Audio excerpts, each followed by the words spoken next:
Well, good day my friends, it's your old pal Jordan the Lion and we are coming to you from St. Louis, Missouri.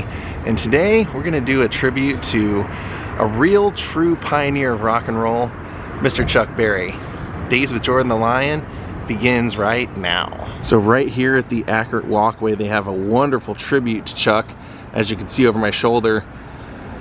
Just an amazing statue, look at that. I mean, my introduction, I think probably most people that were my age, their introduction to Chuck Berry wasn't through Chuck himself, it was through Back to the Future and Marty McFly playing Johnny B. Goode. I remember seeing that for the first time and just thinking that song was so good and like looking at my dad and saying, oh, I want to get that record. And he goes, that's not him, that's a Chuck Berry song. He said, you see that guy that said this is your cousin Marvin Berry? That's a joke that they're calling Chuck Berry, and he kind of explained it to me. And then my dad was a huge fan of Cheech and Chong, and he had a VHS that he had taped Nice Dreams and Things Are Tough All Over on. And right at the very beginning of Things Are Tough All Over, it starts out with Chong driving, talking about Chuck Berry. And my dad and I used to watch that movie so much, I always think of that when I think of Chuck Berry, because he's driving, he goes, man, Chuck Berry's the king of rock and roll. A lot of people think it's Elvis, man, but to me, Chuck Berry will always be the king because he went to jail for what he believed in, man. He goes, I remember one time I learned the beginning to Johnny B. Goode note for note. Took me 6 months. I had to keep slowing the record down and playing it back, and I finally got it. Took me 6 months. Then our singer changed keys on us. What a bummer. So that was my introduction to Chuck, but then I remember finally seeing like a performance of him on TV, and I just thought, dude, what a cool guy. He had such swagger and confidence. He had that, I mean, he was playing guitar and singing. It was just like mind-blowing. And to me, I mean, his catalog is just unbelievable. Maybelline, Roll Over Beethoven, Johnny B. Goode. Just think he's a legend and rock and roll. And today I'm going to take you to see most of his homes and where he wrote and lived out that history. So let's go, let's hit the road.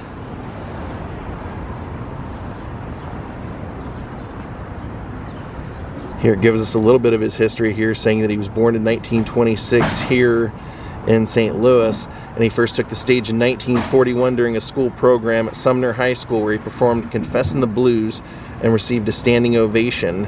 From that day forward, Chuck spent his life entertaining audiences throughout the world. What a cool theater over there. The Dancing Marquee. There on the side of Vintage Vinyl, they've got a mural of Chuck.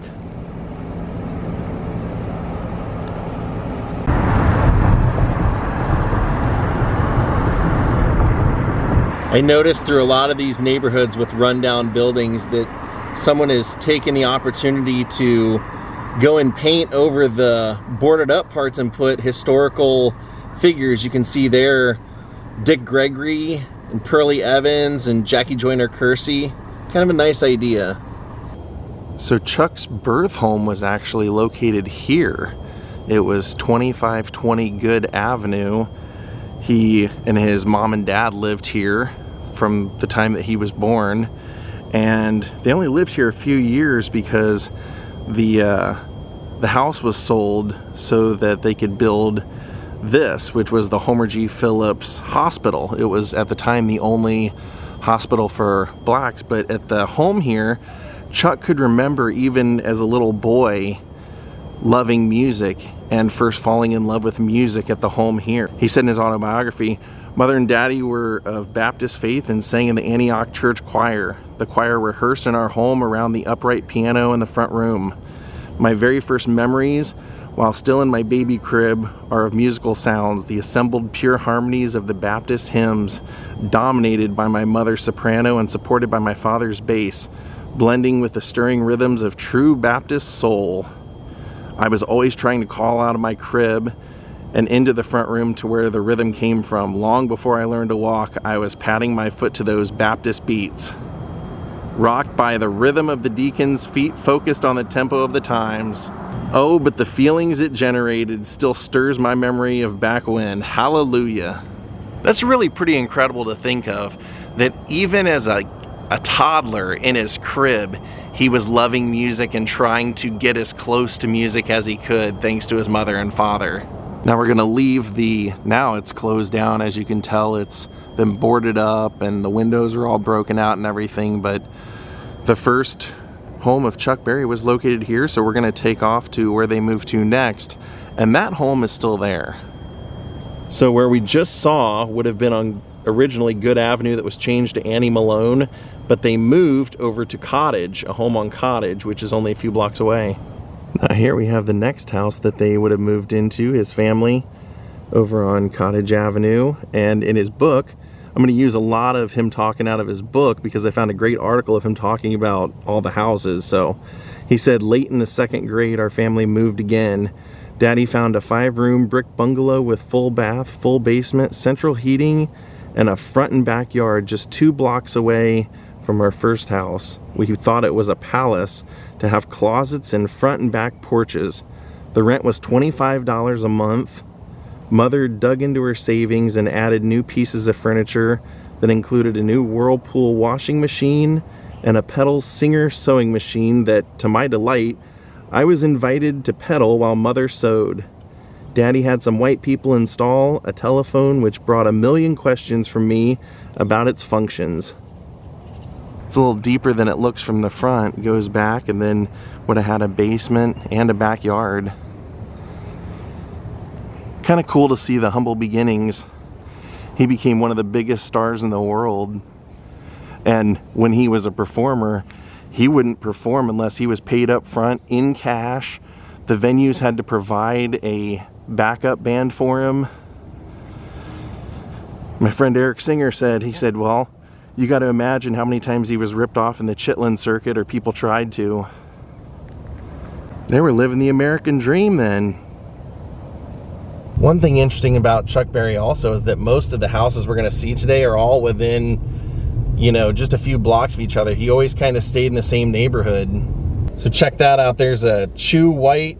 It looks like it says Yucatan Gum. Interesting. I'm just curious as to what this neighborhood looked like in Chuck's days back in the 30s and 40s.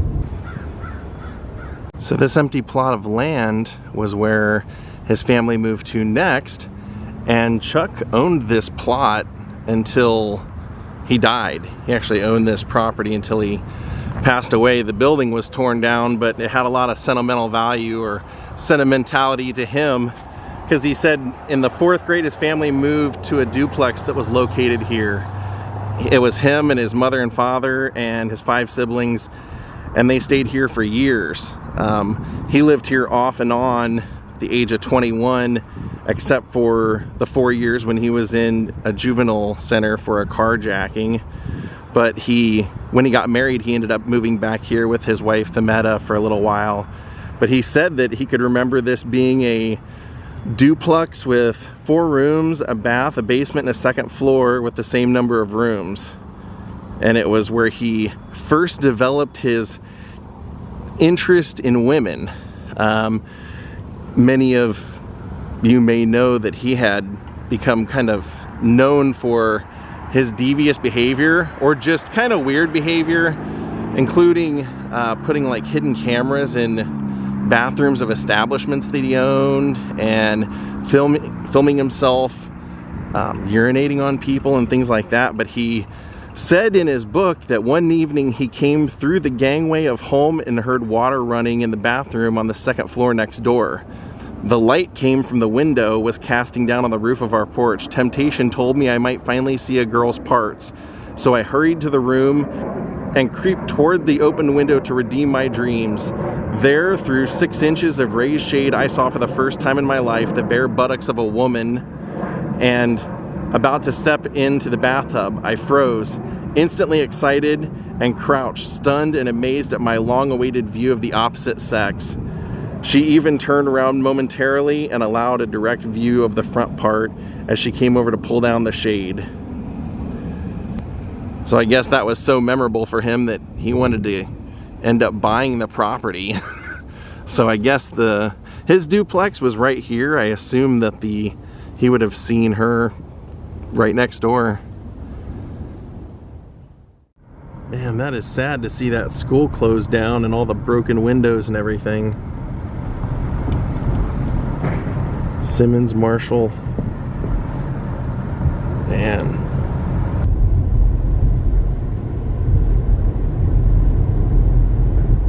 Well, we have arrived to our next home. This was his marriage home. I mentioned that he married his wife Themeta. They moved here in 1949 when they were first married. They were looking for their own place and they found here at this boarding house. It was a boarding house that Chuck's uncle had owned. The couple stayed here less than a year, eventually moving back to the duplexes that we had just left. He said that they really tried to make it their own, but during the time he was earning $80 a week at an auto assembly plant and another $35 a week doing handyman work, and Themeta was bringing in $20 a week working at a cleaner's. He said in his book that we had a 1941 Buick, a refrigerator, and we were on our way to riches. We were living like the best of the white folks until one evening we were dressed in our Sunday clothes on our way to a movie. All the tenants were on the porch chatting as we noticed our parking space. There was no 41 Buick parked where we had left it at the curb, which was probably right here.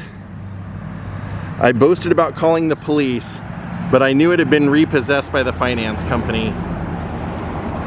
So you can imagine why they ended up having to move back to his parents, because they just couldn't earn a living. So this was his uncle's boarding house. Interesting. Now the next house that we're going to, he owned for a long time, and I believe the city now owns it. I think they're planning on doing a museum, but I don't think there's anything there as of now. I mean, the house is there, but I don't think there's a museum inside there. So let's go check out that house. That is probably one of the most famous and probably the biggest excitable house for me for the day. So let's go over there. The next door neighbor just came out and said, "Are you looking at buying the place? You thinking of moving in? You gonna be my new neighbor?" I said, "No, I'm just checking it out," because it was Chuck Berry's house. And he said, "Oh yeah," he said, I lived here over 60 years. He said, when Chuck used to come by here, he said, yeah, he used to take me and my family out and let us go swim at his pool at his big house. Pretty cool. All right, let's go see where Chuck wrote his hits.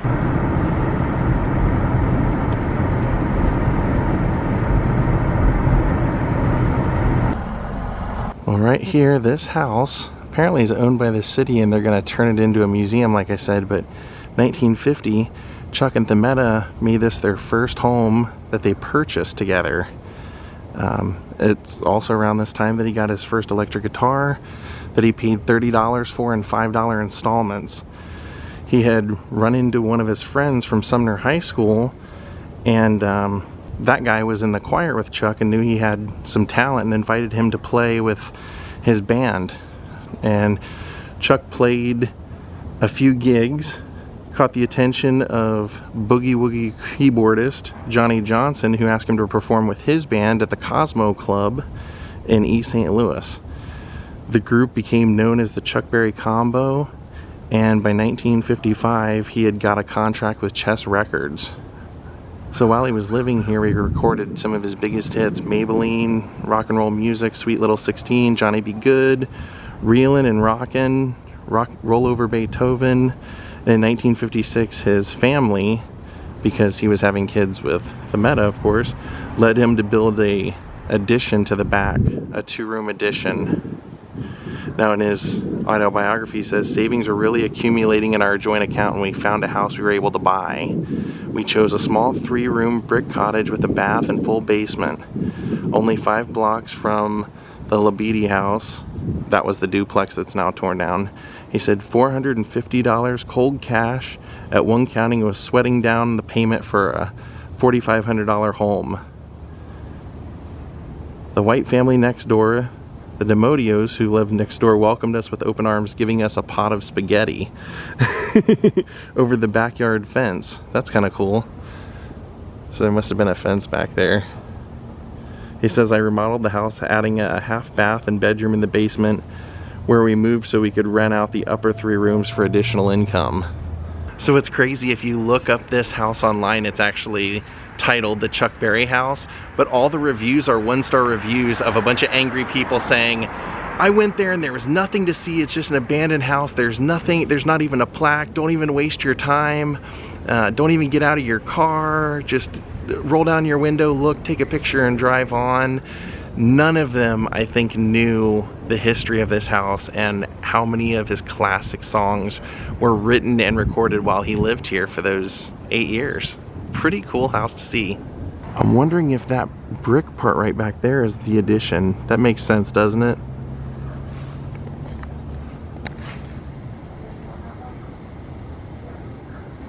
That must be what he built, added on to.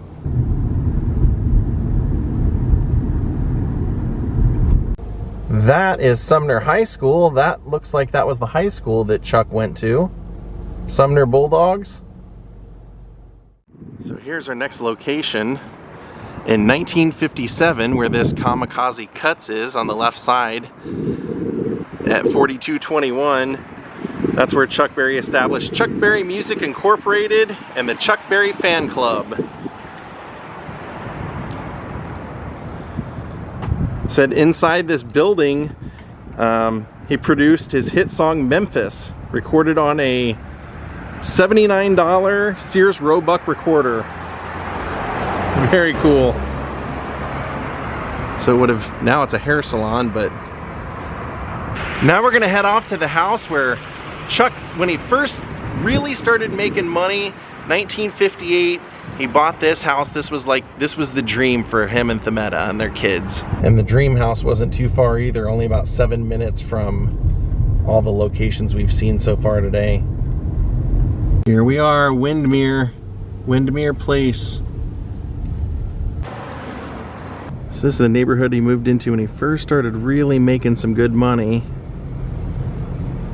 So there it is. In 1958, Chuck Berry was constantly on the road touring, making money, and was getting handsome royalty checks from all those great songs. So he felt like he had finally made it. And he and his wife, he called her Toddy, Themeta, bought this house, which was the last house in this area that they would end up owning. When the money really started rolling in, he moved to like a fancy part of West St. Louis, I guess. But this was his dream home when he and the kids and Toddy moved here. Said he purchased this on July 11th of 1958. It was an 11-room dwelling on the northern part of a private street, which he just thought was incredible that he lived in a private neighborhood. And he paid $30,000 for an 11-room, just kind of like a mansion. It was more than anything that Toddy and I had ever dreamed of. So now we're going to go ahead and go out to his grave site, which is about 20 minutes away.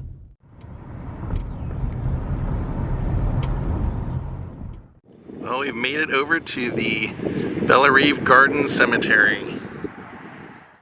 They make it about as easy to find as you possibly could, because as soon as you drive in, he's right here. I assume this will be a family mausoleum. God, what a great musician, but in some ways even a funnier guy, because like the song My Ding-a-Ling was really funny. I remember when somebody turned me on to that when I was a kid. When I first got my guitar, first started playing guitar, a friend of mine's dad was so happy because he was a guitar player that he gave me his childhood Chuck Berry songbook, which was always a really cool possession of mine. But I always remember seeing the movie, the Chuck Berry All Hail movie with him and Keith Richards, because Keith Richards was, there's this guitar right there. Keith Richards was a die-hard Chuck Berry fan. I mean, he said that when he discovered Chuck Berry, that was like discovering food for the first time. And he was just always so inspired by Chuck Berry. And then you see them in there recording a song and they're fighting and arguing and everything because Chuck Berry's going, I don't want nobody touching my amp. Chuck Berry knows how Chuck Berry's supposed to sound. If I put it that way, that's the way it's supposed to sound. They're going, Chuck, it doesn't sound good on the recording. That's why he goes, I don't care. I put it that way. Chuck Berry wanted it to sound that way. I mean, he was interesting. I remember Keith Richards also telling a story about how Chuck Berry punched him in the mouth. He said he was visiting Chuck at one of his gigs and was backstage, and Chuck took off to go get his money from the promoter. He said Chuck was always kind of a tightwad and always wanted the money up front, like I told you earlier. And, and Keith Richards said, there I was in that room with just his guitar, and I thought to myself, any chord ain't gonna hurt anybody. He said, I grabbed that guitar, and Chuck Berry comes walking in the room, sees me with the guitar, and says, nobody touches my guitar, and punched him in the mouth. And that was his hero. That was Keith Richards' hero that did that. Man, what a character. Trying to look inside.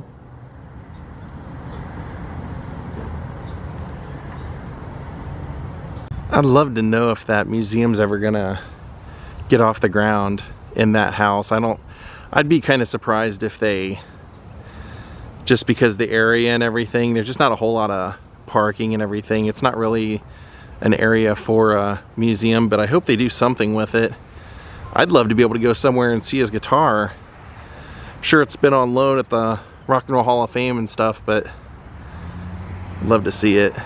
I also can't help but think of, when I think of Chuck Berry, that time that he performed with John and Yoko sang the entire song, and the look on Chuck Berry's face when she was singing was absolutely amazing. He gave a look like he thought he was being punked, like he thought he was being, like, okay, it was a practical joke. he's grooving with the music, and then all of a sudden you see the camera show his face and he goes, just gives this look like, holy cow, what is this? I'm a little surprised he didn't have a statue of himself or something out here.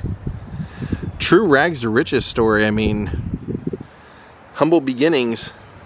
Think of that, how cool that is to remember being a kid in your crib and knowing that you loved music even then, and then you ended up becoming one of the pioneers of an entire genre that would live on far past your life, and wrote some of the most memorable riffs, guitar riffs, and songs.